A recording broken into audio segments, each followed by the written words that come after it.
పత్తి విత్తనాల కోసం రోడ్డెక్కిన రైతులు ఆదిలాబాద్లో అన్నదాతల ఆందోళన. తెలంగాణ రాజముద్రపై రాజుకుంటున్న వివాదం. కాసేపట్లో చార్మినార్ దగ్గర బీఆర్ఎస్ ధర్నా. చార్మినార్ హైదరాబాద్ కు చిహ్నంగా ఉంది. ప్రభుత్వం తొలగించే కుట్రలు చేస్తుందన్న కేటీఆర్. నిజామాబాద్ స్కానింగ్ సెంటర్ కేసులో కదులుతున్న డొంక.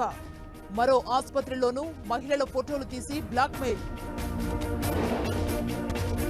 మేడ్చల్ జిల్లా జీడిమెట్లలో యువతి బల్వన్ మరణం. ప్రేమ పేరుతో యువకుడు మోసం చేశాడని ఆరోపణ.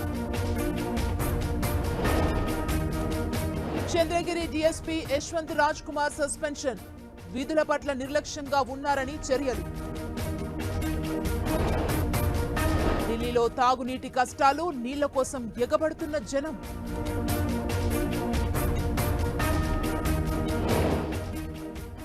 ఉత్తరాదిలో మండిపోతున్న ఎండలు. ఢిల్లీకి ఆరెంజ్ అలర్ట్.